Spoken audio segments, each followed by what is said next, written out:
Hey everybody, welcome to Shop Talk. I'm editor of Greenhouse Grower, Janeen, Wright, and I'm here with Dr. A, our contributing editor, and we want to talk with you about some of the new varieties that we've seen so far, keeping in mind only photos and hearing about them, but some of the ones that have kind of stood out to us from a few of the companies that have seen their stuff so far.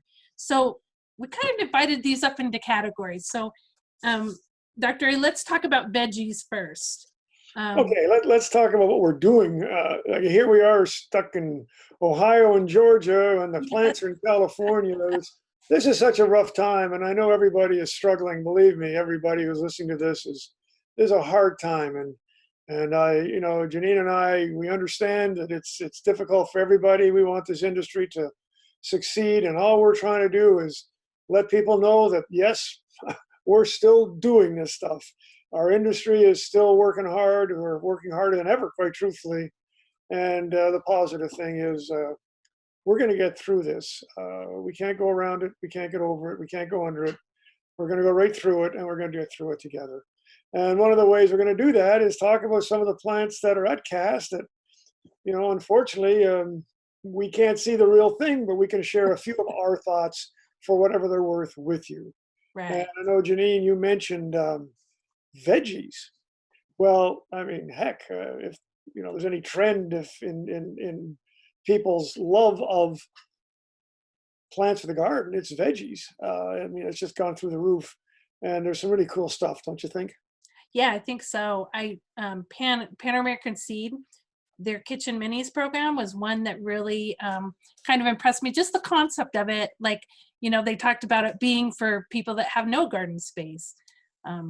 So, which I think is, getting to be more of the norm nowadays in the urban areas and stuff. You're not kidding. I mean, there are a ton of apartment buildings going up. They don't even have balconies. And so I love the idea. We talked about vegetables in the back 40. Then we talk about vegetables for the deck, bread for containers. And now we're talking about vegetables, essentially bread for the windowsill.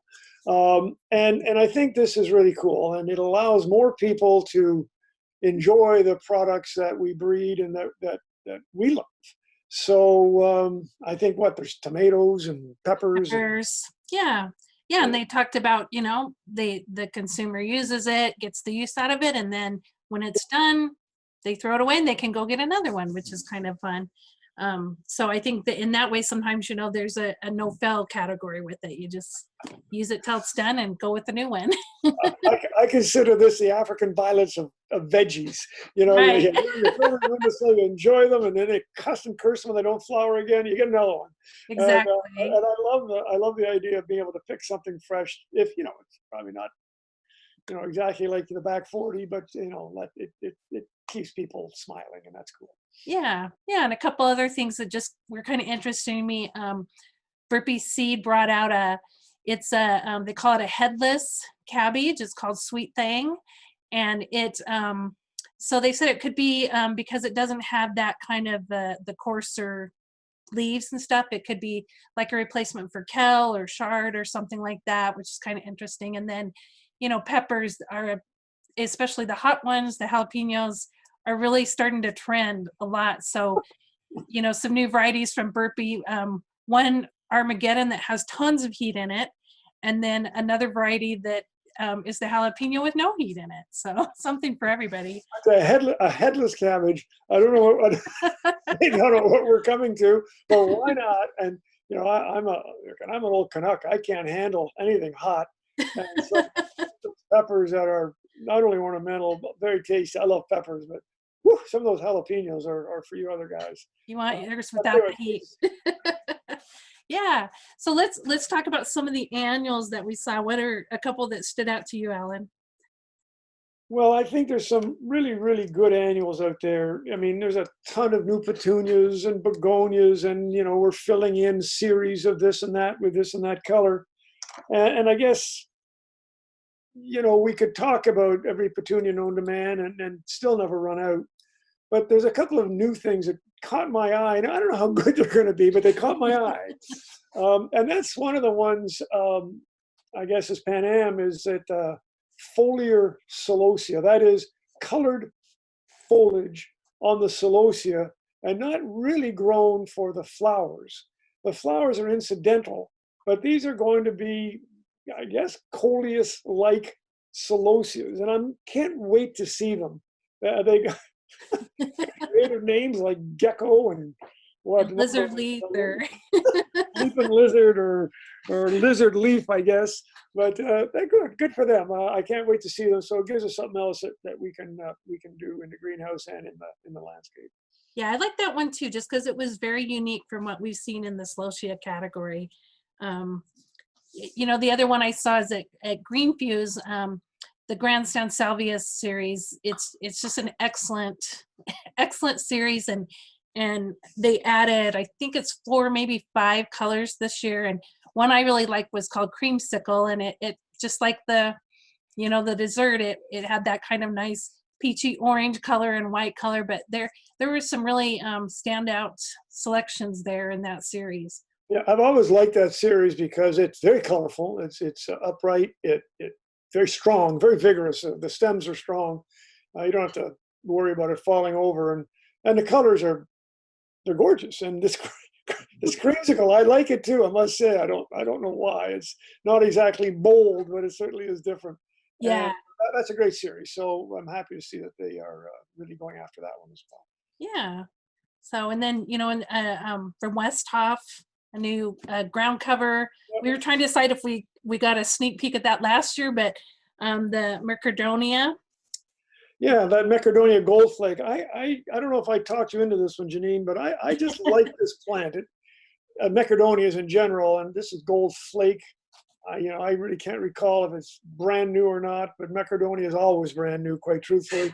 And so it allows us as designers, landscapers, garden centers to have this bright ground cover that grows really vigorously and very, very well. So good for you, Westhoff. I think that having something like that, which is always going to be somewhat a minor crop, at least over here, I'm very pleased to see it, and it's a good garden plant. There's no doubt in my mind. Yeah, definitely the prostate growth on it, and then it's a heat tolerant plant, which is always a good thing. And you know, kind of along that, and heading into the perennials category, at Green Fuse Botanicals was their Shasta Daisy ground cover, which to me was very, very unique looking. It's in their Carpet Angel series, I believe. Yeah, so, this is interesting. Again, being a perennial lover, I guess, or whatever I am, I'm always, you know, Shasta daisies come and go, and some are wonderful and persist in the garden for years. Others seem to just melt out quickly, regardless, depending on where you live, of course. But I'm really interested in seeing this Shasta daisy. It's listed at 4 to 5 inches tall. And if it flowers at 4 to 5 inches tall, and these are double flowers, I may add, this is going to be extraordinary. So, you know, unfortunately, when we're looking at plants at cast, regardless of whether we're there in person or we're looking at a photo, they're so new, we don't know how well they're going to perform other than what the breeder tells us. And so I'm really looking forward to seeing these, and I hope I can grab a few and put them in my garden and really get a good test for them as well. But anyway, that'd be fun, and should be a perennial, and we'll take a real close look at it. yeah, I liked it. From what I could see just from the pictures, it looks like a really fun one. You know, there was a couple, another one from Pan that kind of stuck out to me is the Armiria, Drumeria, their new variety. And I think I just was interested in this one just because it's going to bloom a little longer than you would normally get with that spring bloom on a Armiria. Yeah, the Drumeria series is not that old, what, a year or two old, Yeah. and Armiria needed help. It's in every perennial catalog and every perennial book, but quite truthfully, unless you live in a rarefied area where it doesn't get too hot or too cold, it's fine. It's just never really quite extraordinary. The Drumeria series is much better, and you know, the fact that they're still working on it, and they're, you know, hopefully making it even better. That's a good thing. So Yeah. I'm pleased to see that introduction. Yeah, and let me correct myself. I said PanAm, I'm pretty sure, but it's Darwin Perennials is Right. that one through.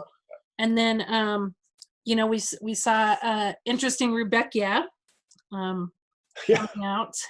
that's a real interesting Rudbeckia. It's from Green Fuse, and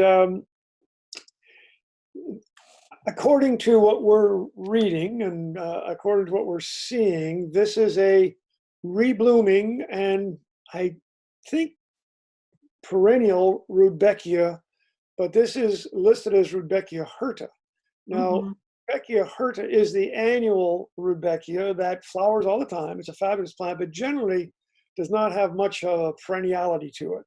So if, again, this is what it's cracked up to be, if it truly is a Rudbeckia that flowers for a long time, as the Rudbeckia hirtas tend to do, and does come back, poof, I'm on board.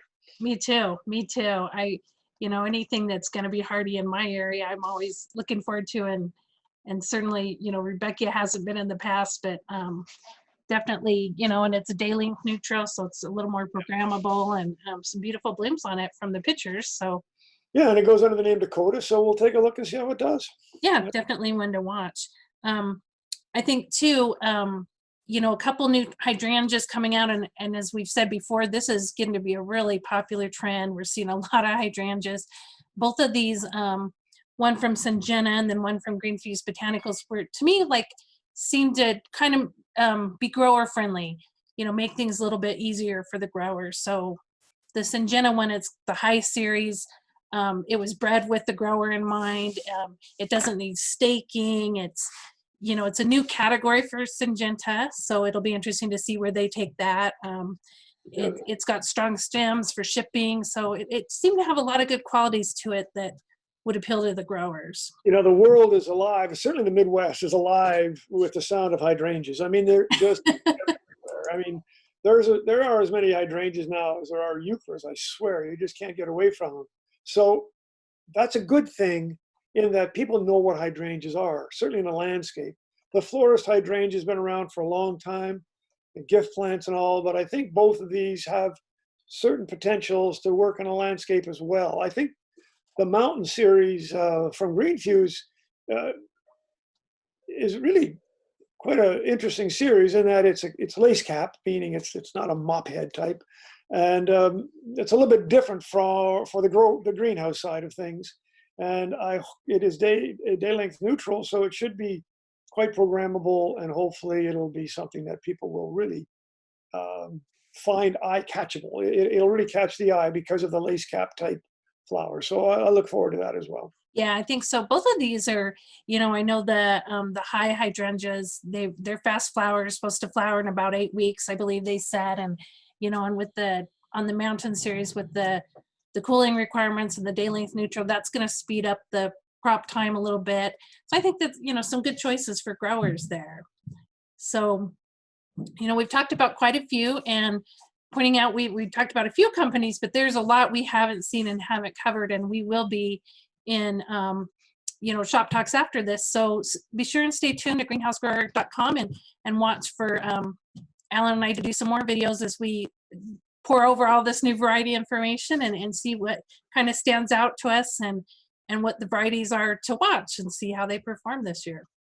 We'll do the best we can because we want to share this with you, and since we're sort of stay in place, let's just stay in place, and we will get through this, as I mentioned at the very beginning. And what I tell you, one of the great things that is emerging as how are we going to get through this? Go to the garden, turn off the news, and go to the garden. And if the garden is your windowsill, or your garden is your deck, or your garden is your garden, that is something that we can promote right through this extreme, terrible time. So let's do it. Let's keep getting new plants and keep getting excited. Yeah. Stay safe, everybody. And Dr. and I will catch you next time.